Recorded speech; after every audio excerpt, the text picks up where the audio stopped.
Hello दोस्तों, history with Amresh sir 26 के इस ऑनलाइन प्लेटफॉर्म पे मैं अमरेश कुमार आप सबका स्वागत करता हूँ। बहुत बहुत स्वागत है। चलिए आते हैं हम लोग मध्यकालीन भारतीय इतिहास को पढ़ रहे थे। इसमें हम लोगों ने ये हम लोगों का संभवतः दूसरी क्लास है। पहली क्लास में हम लोगों ने भारत पर अरबों का आक्रमण देखा था। अरबों के आक्रमण में हमने देखा था मोहम्मद बिन कासिम ने कितने राज्यों को जीता था और राज्यों में शासक कौन कौन से थे। हाँ, आज थोड़ा सा चर्चा कर लेते हम लोग कि अरबों के आक्रमण का प्रभाव क्या पड़ा। देखिए, जो अरबों ने आक्रमण किया था तो प्रभाव तो पक्का पड़ेगा, बिल्कुल पड़ेगा। प्रभाव क्या पड़ा? प्रभाव ये पड़ा कि यहाँ भारत में अब ऊँट पालन शुरू हो गया। भारत में अब ऊँट पालन शुरू हो गया। साथ ही साथ यहाँ फ़ारसी भाषा का विस्तार हुआ। खान पान जो वहाँ का कल्चर था अब धीरे धीरे यहाँ भी शामिल हो गया। खान पान, ड्रेस वगैरह, जैसे वो ड्रेस में जो लबादा होता था, वो भारत में अब वैसे ड्रेसेस की शुरुआत हो गई। इसके अलावा सिंध के क्षेत्र में बड़े पैमाने पर धर्म परिवर्तन किया गया। ये सब परिवर्तन हुए थे। आज की क्लास में हम लोग देखेंगे भारत पर तुर्कों का आक्रमण। भारत पर तुर्कों का आक्रमण। तुर्कों के आक्रमण से पहले हम लोग देख लेते हैं कि गजनी के शासक कौन कौन रहे, क्योंकि कॉन्सेप्ट को अगर आप नहीं समझते हैं, डीप नहीं समझते हैं तो कहानी नहीं समझ पाएंगे। तो बेहतर है और ज़रूरी है कि हम उसको डीपली थोड़ा सा पढ़ें, उसके बाद ही आगे बढ़ा जाए, है ना। चलिए, इमारत कैसी होगी ये बुनियाद तय करती है ना। चलिए आते हैं, देख लेते हैं हम लोग गजनी के शासकों को। गजनी में जो हमें पहला शासक देखने को मिलता है वो है अलब्तगीन। पहला शासक जो है वो है अलब्तगीन। अलब्तगीन इसने क्या किया? अलब्तगीन का जैसे अलब्तगीन किसी और के यहाँ नौकरी कर रहा था। अलब्तगीन जब नौकरी कर रहा था दूसरे के यहाँ, तो वहाँ की शक्ति, जब जिसके यहाँ नौकरी कर रहा था उसकी शक्ति धीरे धीरे कमज़ोर हुई, तो उसका इसने फ़ायदा उठाया और इसने शासन करना शुरू किया। और इसी ने गजनी की स्थापना किया था। गजनी का संस्थापक कौन है? अलब्तगीन ही गजनी का संस्थापक है। अलब्तगीन के बाद एक व्यक्ति और आता है, इश्याक। पहला अलब्तगीन जो गजनी का संस्थापक भी है, इसके बाद आता है इश्याक। हालांकि अलब्तगीन का दामाद एवं भतीजा है शुबुक्तगीन। ठीक, हुआ क्या कि ये पहले सीक्वेंस समझ लीजिए, फिर मैं बताता हूँ। दामाद एवं भतीजा जानते रहिए, क्योंकि इस पर आऊँगा तो इसको बता दूँगा। और शुबुक्तगीन का पुत्र है अलब्तगीन। पहले है अलब्तगीन का दामाद एवं भतीजा कौन है? शुबुक्तगीन। अलब्तगीन के बाद गद्दी पर बैठा है इश्याक। इश्याक के बाद आया शुबुक्तगीन, और शुबुक्तगीन का ही पुत्र कौन है? महमूद गजनवी। ठीक, महमूद गजनवी के बाद मसूद आया। मसूद के बाद अंतिम शासक गजनी का आया खुसरू मलिक। ये अंतिम शासक है। नोट करके लिख लीजिएगा। शुभुक्तगीन ने भारत पर पहला आक्रमण किया था कब? 986 में। ये पहला आक्रमण इसी के द्वारा किया गया था। ठीक, चलिए अब आते हैं हम लोग अलप्तगीन पे। एक सीक्वेंस देख लिए आप लोग, अब अलप्तगीन पे आते हैं। ये जो अलप्तगीन है एक गजनी राज्य का संस्थापक है। गजनी राज्य का संस्थापक कौन है? अलप्तगीन। अलप्तगीन ख्वारिज्म नाम की एक जगह है जहाँ का संचालन होता था खुरासान से। गजनी में गजनी के क्षेत्र में एक जगह है ख्वारिज्म। ख्वारिज्म का जो शासन का संचालन होता था वो खुरासान से होता था और यहीं सेनापति के पद पर काम कर रहा था अलप्तगीन। अलप्तगीन ने क्या किया, इसने एक भर्ती करवाया, सेना की भर्ती कह लीजिए, दासों की भर्ती कह लीजिए, दासों की भर्ती कहेंगे तो वो बेटर रहेगा।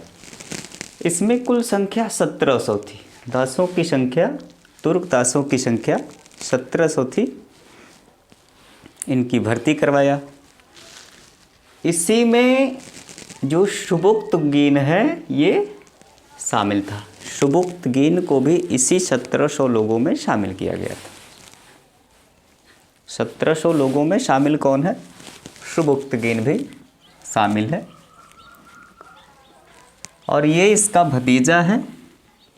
इसके कार्य कुशलता से प्रभावित होकर अलप्तगीन ने शुभुक्तगीन को अपना दामाद बना लिया। उस क्षेत्र में ये घटनाएं छोटी सी हैं। अब अलप्तगीन के बाद जाहिर सी बात है अगला शासक बनेगा शुभुक्तगीन, क्योंकि इसके अंदर योग्यता है। योग्यता नहीं होती तो एक सेनापति किसी साधारण व्यक्ति को अपना दामाद बनाने के लिए तैयार नहीं होता। अब अगला व्यक्ति आया शुभुक्तगीन। शुभुक्तगीन 977 से 997 तक इसका टाइम है। टाइम नोट करते चलिएगा। शुभुक्तगीन 977 से 997 ईस्वी इसका टाइम है। इसने भारत में जयपाल को हराया था। जयपाल को इसने हराया था।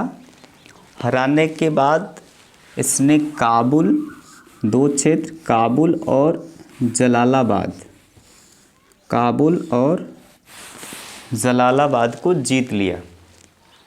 कौन जीत रहा है? शुभुक्तगीन। शुभुक्तगीन कौन है? महमूद गजनवी के पिता हैं। शुभुक्तगीन ने भारत पे आक्रमण किया।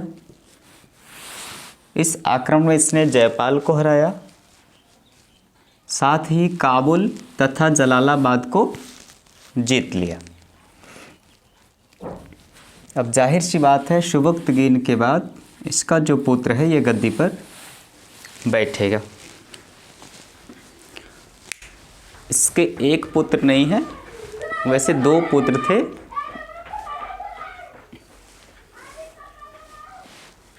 दो पुत्रों में जो महमूद गजनवी है इसने अपने भाई की हत्या कर दी। उसकी हत्या करके 27 वर्ष की आयु में गद्दी पर बैठ गया। महमूद गजनवी ने अपने भाई की हत्या की और 27 वर्ष की आयु में ये गद्दी पर बैठ गया। कहाँ की गद्दी पर? गजनी की गद्दी पर। अभी भारत इंटर नहीं हुआ ये गजनी की गद्दी पर बैठ गया। अब इसका परिचय जान लेते हैं और समय। महमूद गजनवी कब शासक बना, गद्दी पर बैठा? 27 वर्ष की अवस्था में, 27 वर्ष की आयु में गद्दी पर बैठा। इसका जो टाइम है 997 से 1030 ईस्वी, 997 से 1030 ईस्वी तक इसका टाइम है। अब इसका हम लोग परिचय जान लेते हैं। देखिए, इसका जो जन्म हुआ था 971 में इसका जन्म हुआ था। इसके वंश का नाम है यामिनी वंश, नोट करते चलिएगा आप लोग। वंश का नाम है यामिनी वंश। जन्म 971 में, वंश इसका है यामिनी। इसकी उपाधियां देख लेते हैं। इसकी पहली उपाधि है यामिन उल दौला। उपाधि नंबर 1 यामिन उल दौला, यानी खलीफा का दायां हाथ, खलीफा का दाहिना हाथ। क्योंकि देखिए, इस्लाम में जो खलीफा का पद होता था ये बहुत बड़ा पद होता था। पूरे इस्लाम जगत का वो सर्वे सर्वा होता था धार्मिक दृष्टि से, जो खलीफा होता था। तो इसने उपाधि धारण की यामिन उल दौला, यानी खलीफा का दायां हाथ। अगली उपाधि इसकी है यामिन उल मिल्लत। यामिन उल मिल्लत, मुसलमानों का संरक्षक। इसका मतलब होता है मुसलमानों का संरक्षक, यानी मुसलमानों की रक्षा करने वाला। 2 उपाधियां देख ली हम लोग, नोट करके लिखिएगा। ये दोनों उपाधियां, इसको जो दोनों उपाधियां मिली है, ये बगदाद के खलीफा हैं। नाम नोट करिएगा, अल कादिर बिल्लाह। अल कादिर बिल्लाह, ये बगदाद के खलीफा हैं, पूरे इस्लाम जगत के सर्वे सर्वा हैं।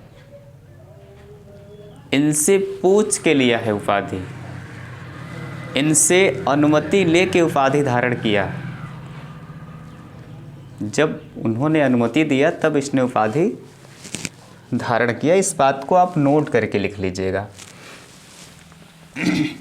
अगली इसकी उपाधि है इस्लाम का नायक। हालांकि मध्यकालीन इतिहासकारों ने इस्लाम का नायक कहा इसे। नायक यानी हीरो, इंग्लिश में हीरो, नेता, अभिनेता। इस्लाम का नायक किसने कहा है? मध्यकालीन इतिहासकारों के द्वारा इसे कहा गया। एक और उपाधि है सुल्तान ए आज़म। लिखिएगा, सुल्तान ए आज़म। देखिए, दुनिया का पहला व्यक्ति है, शासक है, जिसने सुल्तान ए आज़म की उपाधि धारण किया। सुल्तान ए आज़म की उपाधि धारण करने वाला ये दुनिया का पहला शासक। इसके बाद अगली उपाधि है बुत किशन। बुत किशन का मतलब होता है मूर्ति भंजक, मूर्तियों को तोड़ने वाला। मूर्ति भंजक, मूर्तियों को तोड़ने वाला। यानी इससे साफ जाहिर होता है इसने मूर्तियों को तोड़ा तो था, मंदिरों को नष्ट किया था, बर्बाद किया था। मंदिर के अंदर मूर्ति को तोड़ा, फोड़ा, बर्बाद किया, नष्ट किया। आगे मैं आऊँगा जब इसका अभियान पढ़ाऊँगा तो उसमें मैं बताऊँगा कहाँ कहाँ के मंदिरों को इसने तोड़ा, मंदिर के अंदर जो मूर्ति रखी गई थी उसका मिसयूज कैसे किया, कहाँ ले जाकर लगाया, इस पे हम लोग चर्चा करेंगे। अगली जो इसकी उपाधि है गाजी।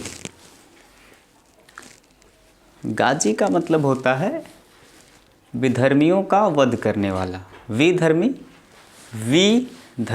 यानी जो मेरे धर्म को मानता न हो, ऐसे लोगों को विधर्मी कहा जाता था, है ना। तो गाजी हो गया, बुतकिशन, सुल्तान ए आज़म, इस्लाम का नायक, यामिन उल दौला, यामिन उल मिल्लत। ये उपाधियाँ थी इसके। बड़े आश्चर्य की बात ये लगती है, इसके सिक्के पर संस्कृत में कुछ लेख लिखे मिले हैं। लेख में क्या लिखा गया था?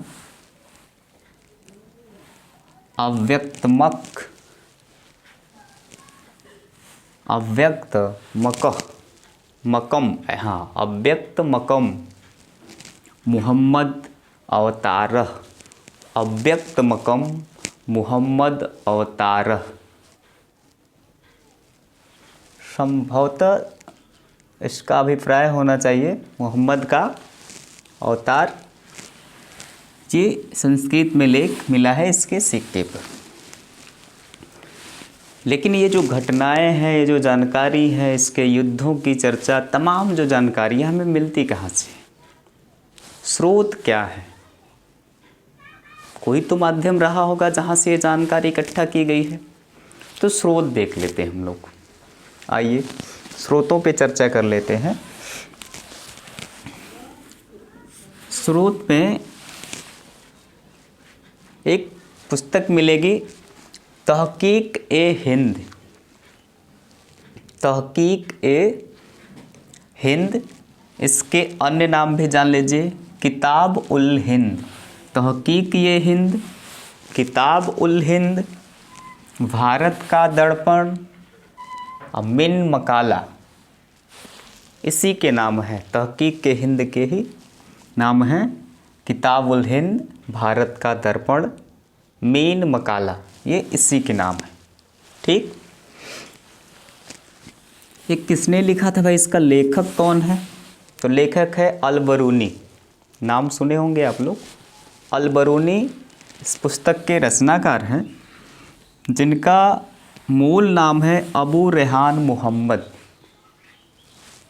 अबू रेहान मुहम्मद, अबू रेहान मुहम्मद, जिसको गजनी ने अपने यहाँ ज्योतिष, राज ज्योतिष के पद पर रखा था।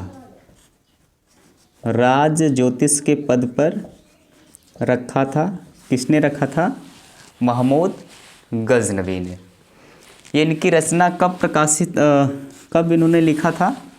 1039 में लिखे हैं। भाषा क्या है इसकी? भाषा इसकी अरबी है।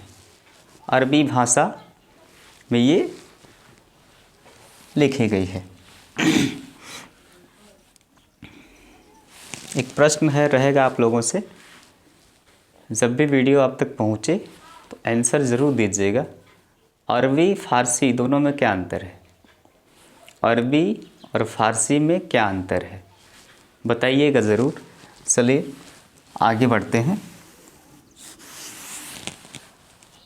ये जो तहकीक ए हिंद के लेखक हैं अल-बरूनी, इनकी पुस्तक है तहकीक ए हिंद। इसको अंग्रेजी में भी अनुवाद किया गया है इसका। अंग्रेजी में जो अनुवाद करने वाले व्यक्ति, उनका नाम है एडवर्ड सचाओ, और हिंदी में रजनीकांत शर्मा। हिंदी में जो इसने अनुवाद किया है उसका नाम है रजनीकांत शर्मा। अब अल-बरूनी की उपाधियां देख लेते हैं। इनकी भी कुछ उपाधियां मिली हैं इनको। इनकी उपाधि पहली है विद्यासागर। पहली जो उपाधि है वो विद्यासागर उपाधि इनको दी गई।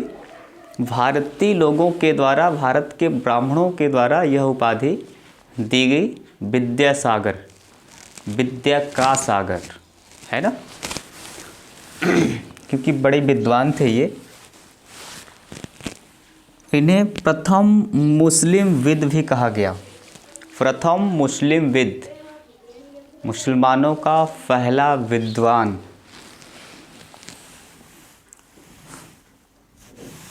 साथ ही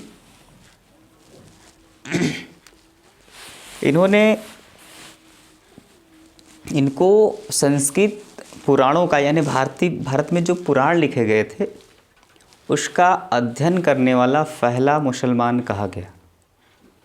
पुराणों का अध्ययन करने वाला पहला मुसलमान, क्योंकि देखिए पुराण जो लिखे गए हैं वो संस्कृत भाषा में लिखे गए हैं और कोई व्यक्ति दूर दरार से आ रहा है, दूसरे देश का है, और आप हमारी भाषा में आके हमारी भाषा को पढ़े, तो थोड़ा सा ये आश्चर्य वाली बात है। ये प्रथम मुसलमान है जिसने पुराणों का अध्ययन किया। इनकी जो किताब है ये किताबुल हिंद या तहकीक हिंद, इसमें भूगोल, ज्योतिष विज्ञान, जाति प्रथा, अरस्तु एवं प्लूटो का इन्होंने जिक्र किया है ना। क्या क्या? भूगोल है, ज्योतिष है, अरस्तु है, प्लूटो है, विज्ञान है, जाति प्रथा है, इन सब का जिक्र इन्होंने अपनी इस पुस्तक में किया है। ठीक, अब ये तो इनकी जानकारी हो गई अल-बरूनी की। अब स्रोत नंबर 2 पे आते हैं हम लोग, दूसरे स्रोत में आ जाते हैं। दूसरा जो स्रोत है वो है शाहनामा। दूसरा जो स्रोत है वो है शाहनामा। शाहनामा के जो लेखक हैं वो है फिरदौसी। फिरदौसी ने शाहनामा की रचना की, फिरदौसी के द्वारा शाहनामा की रचना की गई। और इस शाहनामा फिरदौसी से महमूद गजनवी ने लिखवाया कि मेरी महिमा का वर्णन करिए आप एक पुस्तक में, एक रचना में, अपनी पंक्तियों के माध्यम से, लेखनी के माध्यम से आप हमारी विशेषता लिखिए, ताकि इतिहास में मैं हमेशा के लिए अमर रहूं। क्योंकि राजे रजवाड़े प्रशंसा में बहुत ज़्यादा विश्वास रखते थे, बहुत ज़्यादा खुश होते थे। कोई प्रशंसा कर दिया कि जहाँ पना आप बहुत अच्छे हैं, तो उनको उपहार में बहुत सारी चीज़ें मिलती थी। और किसी को केवल प्रशंसा कर देने से, भले ही वो झूठी हो, उपहार मिल जाए, धन दौलत मिल जाए, सोने चांदी मिल जाए, तो उससे क्या दिक्कत है। ऐसा ही यहाँ हुआ था। फिरदौसी को महमूद गजनवी ने कहा कि आप मेरी प्रशंसा में पुस्तक लिखिए, रचना करिए, लिखिए, मैं आपको सोने की मुद्रा दूंगा। कितनी? 60,000 मुद्राएं दूंगा सोने की, जिसका नाम क्या था? मिश्कल। 60,000 मिश्कल देंगे। मिश्कल सोने का होता था। अब फिरदौसी ने खूब महिमा बखान किया कि आप घोड़े पे चढ़ते हैं तो गजब दिखते हैं, आप तलवारों से मारते हैं तो गजब मारते हैं, आप दिखते ऐसे हैं, चलते ऐसे हैं। केवल प्रशंसा कर दिया बढ़िया तरीके से। हालांकि और भी चीज़ें हैं पुस्तक में। जब प्रशंसा कर दिया, पुस्तक कंप्लीट हो गई। वादा किया गया था कि हम आपको सोने का देंगे, सोने का मिश्कल देंगे, लेकिन 60,000 चांदी का मिश्कल मिल गया। दरबार में बुलाया गया था। जब ये पहुँचे तो इनको सोने के बजाय चांदी मिल गया। अब ये बहुत नाराज हुए, इन्होंने लेने से कर दिया इनकार। इन्होंने जब इनकार कर दिया तो उस महल के अंदर इनका बहुत ज़्यादा अपमान किया गया, जिस अपमान को ये सहन नहीं कर पाए। और ये घर जाते हैं, अपने यहाँ जाने के बाद ये आत्महत्या कर लेते हैं। आत्महत्या के बाद जब इनकी मिट्टी को, इनके शव को दफनाने के लिए ले जाया जा रहा था, तो महमूद गजनवी ने फिर से सोने की जो मुद्रा थी, 60,000 मुद्रा सोने की, भिजवाया इनके घर। हालांकि तब तक देर हो चुकी थी और अपने अपमान को सहन न कर पाई ये फिरदौसी, और ये आत्महत्या कर लिए होते। खैर चलिए आज की क्लास में बस इतना ही। कल की क्लास संभवतः जो अगली क्लास होगी उसमें हम लोग महमूद गजनवी के आक्रमण को देखेंगे कि भारत में कितने आक्रमण इसने किए हैं, किन किन जगहों पे, और उन जगहों पे कौन कौन राजा है। ठीक, चलिए, तो हमसे जुड़ने के लिए बहुत बहुत धन्यवाद। यदि आपको वीडियो अच्छा लगे तो शेयर कर दीजिएगा, वीडियो को लाइक कर दीजिएगा, चैनल को सब्सक्राइब कर लीजिएगा। बहुत बहुत धन्यवाद।